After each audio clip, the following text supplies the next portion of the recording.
right. So you all heard in the last episode, he's going to thanks Mel for coming on board. You all heard what Mel is saying. This is it. We're now going to come to a conclusion. He's going to bring it all together, and he's going to take a position, obviously, from what AJ Deuce has taken a position. Mel is going to either agree or disagree. You also can agree or disagree. Waiting to hear. Let's see where you've come with it. Let's see what your conclusion is. Over to you, Mel. Okay, so untangling the mystery of the inscriptions. Here's the big one. Elzerius Horn was custodian of the Holy Sepulchre in Jerusalem between 1725 1726, and basically he makes a record of the inscription. He did not only deliver designs of a new drum that have been imprinted in countless academic articles, but also a dedicatory inscription, one that only comes as a surprise to those who have not paid attention, that was overlooked by the same academics. It means nothing less than the correction of Al-Malik's signature to Al-Mamun was not there in the early 18th century. Now we also know that not long before Al-Malik's signature was not there either. It must have originated in the 1520s and 1530s with Umar's signature. Now I can't read Arabic, and I don't know how clear that is to Arabic readers, but according to AJ Deuce, the inscription says that Umar was the builder of the Dome of the Rock. This is what Horn had written down. But later, as we'll see, this was removed and changed. It became Abdul al-Malik for a while, and then later it was changed to al-Mamun. Now, a little bit of an aside. According to detailed architectural drawings undertaken by Ernest Tatum Richmond around 1920, the modern drum is circular. There is no viable case to be made how mosaics and inscriptions from the previously octagonal drum could have survived. So whatever is there in the drum, and these are not the ones that concern us in any case, but whatever is there, they are new. We can now confidently dismiss all mosaics and inscriptions on the drum and dome as 18th century works, fabrications, and fraudulent pretensions. The dedicatory inscription and its adjoining mosaics on the octagonal arcade leave us with few and precise choices within a fairly short period of time during the 16th and 17th centuries, Messianic Jews and Suleiman's successors. Okay, so the Serpent King mosaics and Umar inscription, 1523, 1543, Abdul al-Malik's dedication, 1720 to 1744 AD. So these are big findings. He says that given the pilgrimage certificate from 1544, the Jewish Serpent King and his royal brother designs on the inner octagonal find their origin then between 1523 and 1543. So that's the design that you see there on the right.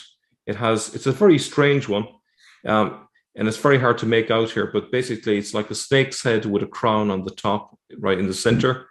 So he believes that was done in the period 1523, 1543. And above that, you can see the Arabic inscription. That's part of the 20-meter inscription that's around the arcade. The inscription is from the same time, but it must have sported Umar originally. Abdul al-Malik's dedication is a likely cover-up executed between 1720 and 1744 AD. They must have replaced the dedication by Umar from the Serpent King. Al-Mamun's correction is from the 18th or 19th century. Do you want to... Let me just so everybody's following you here. We're just looking here at the serpent's head, which is the 1544 mosaic. But you're saying that Abdul Malik dedication, do you have a picture of that? Can we look at that dedication inscription? Is that possible? Now here is the Al-Mamun's correction, that giving him responsibility for building the Dome of the Rock. Let's take a look at this. And here I'm going to introduce this one right now. And you're saying this is much, much later. This is from the 18th to 19th century, or from 1700s to 1800s. Exactly. Yeah. And what was done is simply that Abdul al-Malik's name was taken out, and Al-Mamun's name was basically pushed into the space that was there, as it were. And that's what that's what you're looking at right there is what you see today. This is why, even when I was studying the Dome of the Rock back in the in the last century, back in 1995 under Gerald Hawting, he put this up there, and I remember him saying there is a confusion here as to who built it. Mamun's inscription name is there. That was probably added at a later date. You can see it's been added it's been superimposed over top. Okay, so 1804, we see at last evidence of the round drum, at least according to A.J. Juice. To me, it looks like an acorn, but in 1804, Luigi Mayer's view of Jerusalem from the Mount of Olives shows a round drum, but an elongated cupola. Oh, I see what the difference is. So it's a round drum looking downwards, but it's from the side, the cupola is elongated. So the cupola, even as late as 1804, is still different from what it is today. Let me just ask you, look at back that picture again. Which one are we looking at? The one in the center or the one at the bottom? The one at the bottom, yeah. Well, so what's the one in the center then? That looks more like the Dome of the Rock. Let me see. Am I wrong? Next to the tower. Just I would have love it to the left. I'm not. No, you have me confused. I thought that might be in the Holy Sepulchre in the background. The Holy Sepulchre is below the Dome of the Rock, though. I mean, and it looks larger than the Dome of the Rock, which is the other way. Today, it's the other way around. I'm not 100% now that you say it. I always assumed that the one in the foreground was the one, but maybe I'm wrong. It does seem to be, because it has the space. It has the whole citadel around it, which is open, and it seems to suggest that's the Dome of the Rock. If that is the case, then you are correct. The cupola is too elongated. You're correct. Yeah, it looks very much like an acorn to me. Now we find the following then. Another major restoration is undertaken under Sultan Mahmud II in 1817. So we're only talking just over 2 centuries ago. The marble of the exterior of the building is restored and a portico over the south Qibla entrance is built. Yet another significant change to the structure appears to have occurred, the cupola. So now we have that lovely rounded cupola that we know of today. Drawings with mosaics of the dome were made by Frederick Carterwood in 1833. His drawings include an outside view and a cross-section together with a layout of the mosaics in question. This is the first primary evidence that mosaics on the drum exist. Now we know the mosaics in the drum and Al-Mamun's correction originate in 1817 and were completed before 1833. So that's when A.J. Juice puts Al-Mamun's correction. So you're only talking about 2 centuries ago. And so essentially, the Al-Mamun correction occurs not in the 9th century, but literally 1,000 years later. So that's quite a massive difference. It's a massive claim. So whether people buy into A.J. Juice's evidence or not, but I think it's very persuasive, to me at least. William Leighton Lake's steel engraving from 1841 clearly shows the round drum of the Dome of the Rock and the new cupola. And then we have this picture from a year later. The artist David Roberts draws the Mosque of Omar. That's how it's funny. He calls it the Mosque of Omar and not the Mosque of Abdul Malik or something like that. Actually, have I made a mistake there? There is a separate mosque, isn't there? Mosque of Omar in Jerusalem. Do you know, Jay? I don't know of any Mosque of Umar in Jerusalem today. No. I presume it's talking about the Dome of the Rock. Drawing this and calling this the Mosque of Umar. What building are you referring to? That's the Dome of the Rock that you can see in the background. It must be, yeah. I just doubted myself there for a second, but then that would indicate that even despite the inscription, the tradition of referring it to as Umar's Dome of the Rock seems to have survived even the inscription. Have been retained, if incorrectly, nonetheless. It looks like at least there are different opinions. Now, what's the date on this one, David Roberts? So this would be 1842. 1842. Okay. Yeah. So it does really support A.J. Juice's most important claim, which is the idea that the inscriptions are very late. You can throw out all the other evidence if you like, but I think the central point that he's trying to make is a very good one, that the inscription does seem to be very late. All of the evidence seems to point in that direction. 1842, there's another image of the Dome of the Rock. Here's one from 1862. We can see the exterior tile work was mainly missing, so that again had to be renovated. And so to summarize then, here are the 7 holes that we've covered in this series. Go back before you do the summary. Go back. Go back. Look at these picture, that one there and the one before that. Just go back to the one before that, and then the one before that as well. Notice what is missing on all of these domes. Where's the gold? Yes, yeah. Where's the gold? Go back again to these 3. And this is something that I brought up in a debate that I had way back in the 1998, I think it was. I was debating Abdul Green, and he was trying to tell me that the Dome of the Rock, I was saying that there's no Qibla. There's no Qibla in any of these structures, and including the Dome of the Rock. And he came back after a break, and he just hammered me and said, Jay, you have no idea what you're talking about. Take a look at the southern portico. Above the doorway is chapter 2, verse 145, which talks about the Qibla change from Jerusalem down to the Masjid al-Haram. Of course, he considers that to be Mecca. And then he says, look at the drum. Look at the drum up here, and you see chapter 17, verse 1, which refers to the Miraj.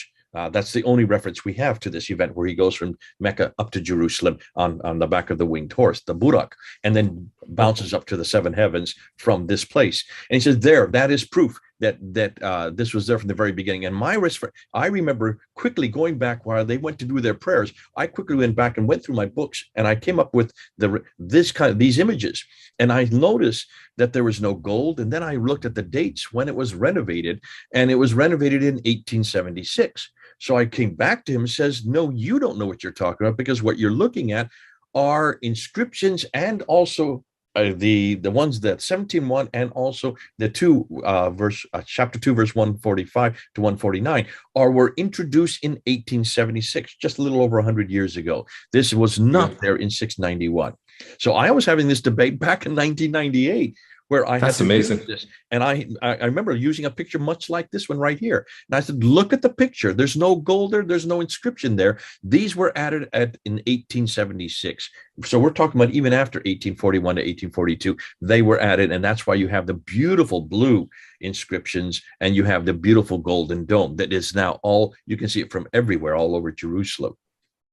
And it's interesting that they are using these inscriptions to prove their arguments, even though they know that these inscriptions are very late. The people in the upper echelons of Islam know the true history. It's just outside of that circle, people don't know this stuff. What's fascinating is when they published that debate, that comeback that I had by looking at the dates, they edited out of the debate. They edited that one part. Why do you think they edited? Because they were not aware that the dome has been rebuilt. And about at that time, I said 11 times, because that's what it said in the book that I was using, that had been built and rebuilt 11 times. Nothing to what A.J. Deuce has done now. Now, A.J. Deuce has actually walked us through how that has been rebuilt. And this has been, especially when you look at these pictures here, you can see this is not the dome that we're looking at today. Yeah. So I'm going to just summarize all of what we've covered, the big 7 holes in the Dome of the Rock. Our earliest reference to a Dome of the Rock, i.e. a dome over the Temple Mount, is the late 9th century, so very late. Our earliest verifiable witness to the Dome of the Rock mosaics and the inner arcade inscriptions as they exist today is 1523, 1543 AD. The earliest witnessed inscription as to who built the dome was 1523, 1543, and it said Umar built it. The earliest verifiable date for the creation of Abd al-Malik is 1720, 1744 AD. Complete rebuilding of the drum from the ground up, from octagonal to circular, mid-18th century, and possibly later, we take, what you said into account earlier. The mosaics and inscriptions on the drum and the dome are 18th century creations. And lastly, the earliest verifiable date for the creation of the Al-Mamun correction is sometime between 1817 and 1833. So that's quite a list of holes that A.J. Juice has deduced, pardon the pun, from all the evidence. And I think he's done a great job, whether people agree or disagree with his conclusions. I still think that his contribution to this whole area has been massive with this paper. So I'm going to hand it back to you. Yeah. And I mean, you've done a slap-up job of reviewing and giving us an overview of Juice's very lengthy paper. Thanks for doing that, Mel. That's been terrific. We all appreciate the work you put into this. You've also explained it very well. And I think anybody that has looking at that building, that's the third holiest shrine in Islam. It is the shrine that is dedicated to Muhammad going up to the seven heavens, called the Mi'raj. No reference to that at all, except today on the drum that says on the top, from chapter 17, verse 1. And obviously for Muslims, they have always, I've never heard anybody doubt that this was Abd al-Malik or that these inscriptions were by Abd al-Malik in 692. You have done a good job, or I should say A.J. Juice has done a good job convincing me that we cannot make these statements that clearly anymore. We must be careful when we say this was built by Abd al-Malik.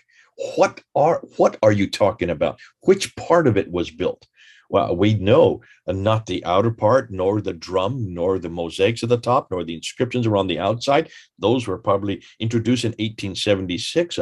We know from what you've been going through that almost all these, well, let me just go back through where you have the I-line where you go back to the whole seven different criteria from the very beginning, and you give a check of certification after each one. Yep, done that. Yep, done that. Yep, done that. You've missed the last one, but nonetheless, you did 6 of the 7. And what's fascinating is that those are not suppositions. Those are not intimations. Those are not our experience or what we do believe or not believe. These are actual following the evidence on the ground, always following the evidence of the ground. We've come to these conclusions. And that's why we can conclude this. So in the future, whenever Muslims say these are inscriptions attacking Jesus Christ in the 7th century, no one doubts that Jesus Christ was attacked. There were anti-Trinitarian views rampant through that part of the world. But don't use the Dome of the Rock as a support for that. Be careful. That's all we're saying. Be careful, because these inscriptions look like they don't even get introduced until either the 1500s or the 1700s. So that's all we can say at this point. And certainly this building was one of the greatest building of its day that we've always been saying could well have been, but this is not it, not the one we're looking at here. This is not that building. This is a much newer rendition. And of course, it looks like we're not even sure who built this building. Is it Umar? Is it Mamun? Is it Abd al-Malik? I would suggest that we don't know. We will never know that. There was probably a building built by Abd al-Malik.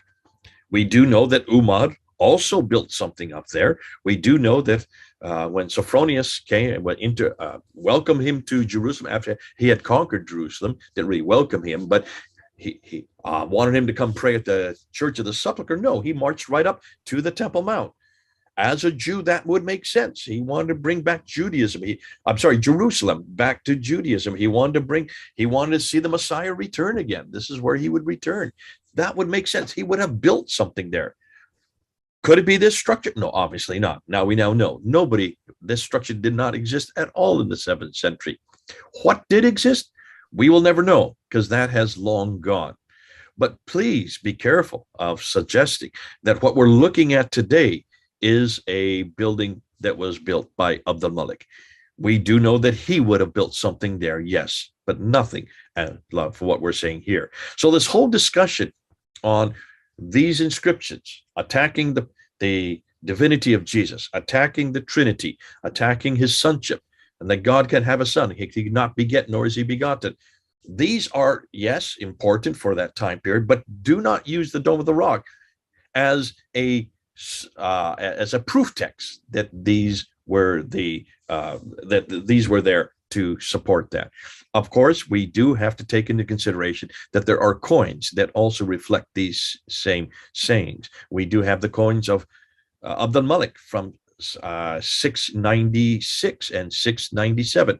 Here is a gold solidus. I'm going to put it up here. And here is a copper, a silver rendition from the more eastern part, what is today Iran. The gold solidus from Damascus.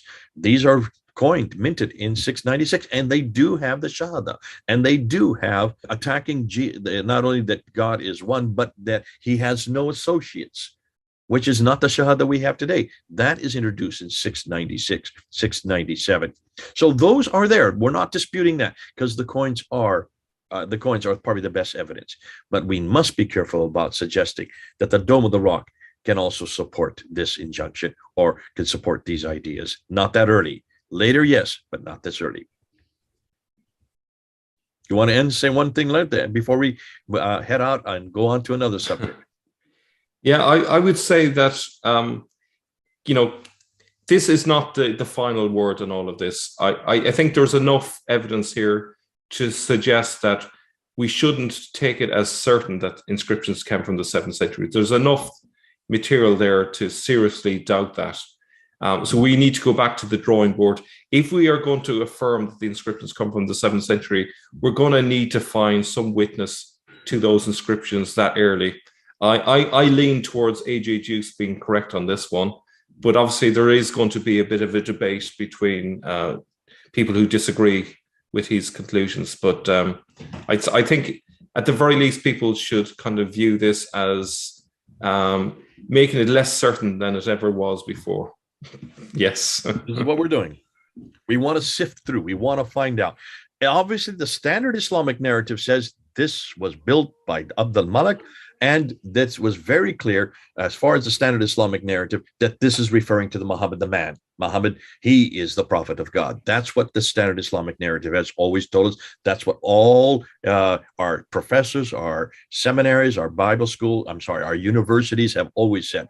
Now, we've just stuck this building into it. We've put the Dome of the Rock into it. We've took the arcade into it. We put the drum into it. And we've asked to look and see what's come out from behind. And what we're finding is not at all a 7th century environment. What we're finding that comes out is all from the 14th, 15th, 16th, 17th, and 1800s, as late as the 19th century. We need to sift this material. We'll continue to do so. We want to give thanks to A.J. Diaz for doing the research for us. And I especially want to thank you, Mel, for unpacking it so that we can understand it, so we don't have to wade through all that massive material. But this is a green paper moving into a white paper. What does this mean? How does this have to help with our whole context of origins of Islam? Well, it puts back the dates hugely, enormously, not at all the 7th century. This could be 800 to 900 to 1,000, and in some cases, 1,200 years later. Great. Thanks again, Mel. This is, let's see how people respond. Let's see if they agree or disagree. You have the comments right at the bottom. Nonetheless, from Mel and me, through 3,000 miles apart, over and out.